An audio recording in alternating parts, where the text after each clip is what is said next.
بسم الله الرحمن الرحيم. السلام عليكم ورحمة الله وبركاته. وعن أوناكسن داود الميل والباد جوجتان هالكن ومرقاتي تي في كسر دوادا برنامج كنا فلقين حقت عالمك تاريخ دو waxaa ku beegan tahay 18 bisha January sanadka 2024 dawada shaqeymaha naga mudano barnaamijkeena qaybtan hadii Allah awood leh uu raali ka noqdo qodobada aynu diradda ku saari doono waxaa ka mid noqon doona xiisadda ka dhaxalsan Iran iyo Pakistan dagaalada iyo duqeymaha culus ee dhacay waxaan idin haynaa cabsida dagaal weyn oo laga baqanayo in Iran iyo Pakistan uu ka dhex bilowdo Hindiya oo taageeraysa Iran Shiinaha oo dhexdhexaadintiisa ku fashilmay Sacuudiga oo isagu isku dayaya in uu dhexdhexaadiyo dhinacyadan ishaya waxaanu ku eegi doonaa warbixin dhinacyo badan taabanaysa oo barnaamijka ayanu ku falanqeynaynaa soo dhawaada daawada fadlan hadaad nagu cusub tahay waxaan ka codsanayaa inaad nagu soo biirto oo muuqaalka share gareyso la gareyso si dad badan u gaara mahadsanid hana iloobin inaad gambaleelka furato daawada hadii lagu taagay waqtiga salaada fadlan soo og waajibaadka alle oo soo duko kadib noo soo laabo aan ku dadaalno akhrinta quraanka kariimka digriga alle iyo saliga nabigeena maxamed nabadgelyo naxariis korkiisa ahaatay intaasi waa dardaarane barnaamijka ayaynu gudagaleynaa mawjado waaweyn oo xiisado ah ayaa dunida meelo badan oo ka mid ah ka jira xilligan taas oo laga baqanayo dunida oo dhan inay isku rogto meel dagaal iyada oo maalinta ka dambeysa la soo sheegayo xiisado culus oo u dhaxeeya dalal daris ah iyo waliba dalal kale oo kala fog haddaba barnaamijkan oo aynu si gaar ah ugu eegi doono xiisada ka dhex alolsan xilligan Pakistan iyo waliba Iran iyo diyaaradaha iyo duqeymaha culus ee labada dal midba midka kale dalka kale uu ka fuliyay bal aynu si kooban u eegna bal xiisadaha guud ee dunida iyo dalalka ishaya xilligan Iran waxa ay weerar ka geysatay gudaha Pakistan sidoo kale yacni Iran iyo Pakistan xiisado waaweyn ayaa ka dhex alolsan Ingiriiska iyo Mareykanka mar kale waxay weerareen Yemen oo ay ku xadgudbeen qaranimada Yemen Gaza iyo Falastiin waxa ka socda waa amakaag iyo la yaab gacankii cadmeedna waa oodmaya sida muuqata gabi ahaanba Iran waxay weerar ka fulisay gudaha dalka Iraq oo ay ku xadgudubtay Turkiga waxa uu gudaha Iraq iyo Suuriya isna ka geysanaya duqeymo Ethiopia waxay kaabiga ku haysaa deegaanada xuduudaha ay la wadaagto Soomaaliya oo ay geysay kumanaan askari shalay waxay doonaysay inay ku xadgudubto hawada Soomaaliya Ukraine xaalka ayaa ku sii adkaanaya oo Ruushka ayaa wali sii wada isbalaarintiisa qaranimada oo dalkaasi ku xadgudbay Sudan waa ay ololeysa oo ciidamada Imaaraadka taageera ee RSF iyo kuwa sharciga ahba waa ay loolamayaan qowada shisheeye ayaa leh awoodda ugu weyn ee lagu loolamayo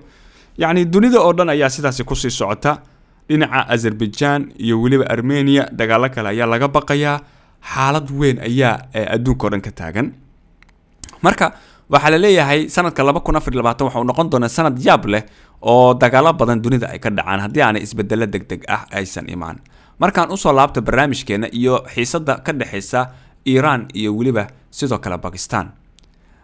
maanta oo Khamiis ah wasaaradda arrimaha dibadda Pakistan ayaa ku dhawaaqday in la dhaqan gelinayo duqeymo ka dhana kooxaha ka soo horjeeda Islamabad ee ku sugan gudaha Iran laba maalmood kadib markii Tehran ay weerar ka geysatay gudaha Pakistan Shiinaha ayaa soo bandhigay dhexdhexaadin si looga fogaado inay xiisada sii xumaato ee labada dhinac hase yeeshee wasaaradda arrimaha dibadda Pakistan ayaa bayaan ay soo saartay ku sheegtay in Pakistan ay maanta fuliyeen weerar isdaba joog ah oo bartilmaameedyadu ay yihiin kuwa sax ah oo waliba si heer sare ah loo agaasimay waxaana si gaar ah loogu bartilmaameedsaday meelo ay ku sugnaayeen argagixiso gobolka Sistan iyo sidoo kale Balochistan ee Iran iyadoo ujeedadana ay tahay in la bartilmaameedsanayay waxa loogu yeero ama kooxaha loogu yeero Balochistan Liberation Army iyo sidoo kale Balochistan Liberation Front sidaas waxa lagu sheegay qoraalka ka soo baxay dawladda Pakistan waxay dawladdu intaasi ku dartay talaabadan waxa la qaaday maanta gaar ahaan saakay iyada oo la tixgelinayo xog sirdoon oo lagu kalsoonaan karo kuna saabsan dhaqdhaqaaqyo argagixiso oo baaxad leh wariyaha Al Jazeera oo soo xiganaya ila Pakistan ayaa sheegay in duqeymahan lala beegsaday gobolka Sistan Balochistan ay la sheegay in ay ka dhaceen 6 bartilmaameed oo 3 goobood una dhaxeeya 40 ilaa 50 kilomitir gudaha dhulka Iran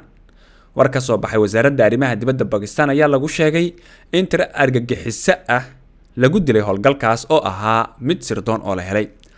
geesta kale wakaaladda wararka Iran ayaa sheegtay in weerarka Pakistan uu sababay dhimashada 9 qof iyadoo warbaahinta dowladda Iran ay sheegtay in dadka dhintay ay ku jiraan 3 haween ah iyo 4 caruur ah oo dhammaantood u dhashay Pakistan. waxay sharaxday in wasaaradda arrimaha dibadda Iran ay u yeertay siyahayaha Pakistan ee Tehran iyo waliba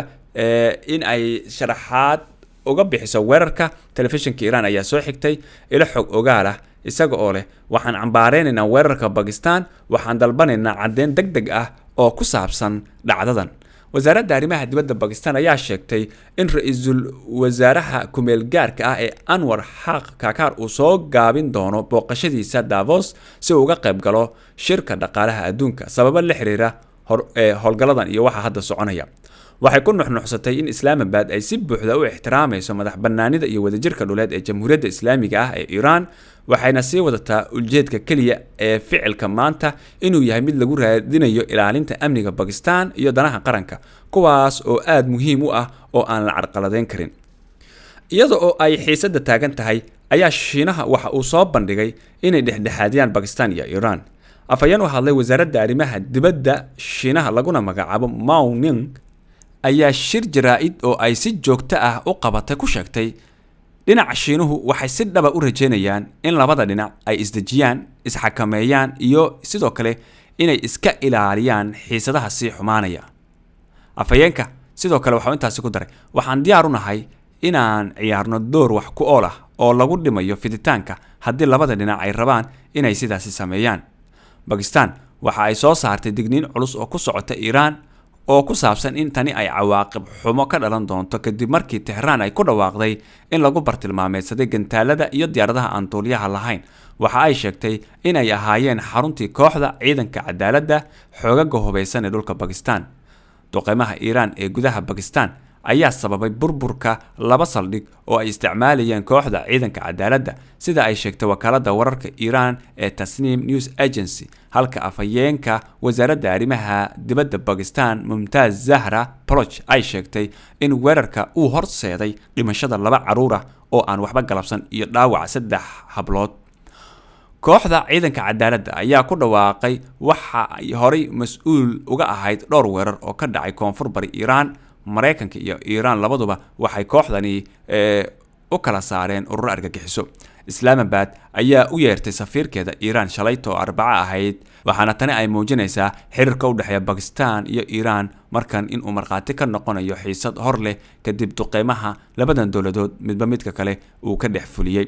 sida muuqata Iran markii hore iyada ayaa gardarada bilowday oo qaaday weerarkan oo ay gudaha Iran ama aan iraahday gudaha Pakistan ku gashay, taasoo ka caraysisay dowladda Pakistan isla markaana degdeg ayay jawaab uga bixiyeen. waxaa la sugayaa tallaabooyinka kale ee xigi doona. Shiinaha waxa uu muuqdaa in dhexdhexaadinta labadan dowladood uu ku fashilmay. Sacuudiga ayaa hadda soo dhexgalay oo isagana doonaya labadan dowladood inuu dhexdhexaadiyo isla markaana ka dhaadhiciyo in la joojiyo xiisadan si aan gobolka colaad u sii galin, sidoo kalena dagaal weyn aan u qarxin. halka India oo cadow ku ah Pakistan ay taageero weyn u fidisay Iran oo ay sheegtay inay ku saxsan tahay howlgallada Iran ay fulinayso, sidoo kalena ay xaq u leedahay inay dhulkeeda difaacato. India kaliya waxay doonaysaa inay labadan dowladood isku jibiso Iran iyo waliba Pakistan, isla markaana ay ka dhex faa'iideysato oo ay ka hesho fursado ay Pakistan iyaduna ku cadaadin karto. hase ahaatee Sacuudiga ayaa doonaya in fursadaasi India aanay helin oo sida ugu dhaqsiyaha badanba loo soo afjaro xiisadan u dhaxaysa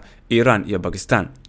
haddaba daawada maxay kula tahay aragtidaada? fadlan qaybta hoose commentiga inoogu reeb. ma isleedahay reer galbeed ayaa dalalkan oo dhan ka faa'iideysanaya? maxaa weeraradan iyo dagaaladan ku soo koobay dalalka Afrika iyo Carabta oo kaliya? waa muhiim inaan ku aragti dhiibataan. barnaamijka ka xiga intaan ku kulmeyno nabadgelyo. assalaamu calaykum waraxmatullaahi wabarakaatu.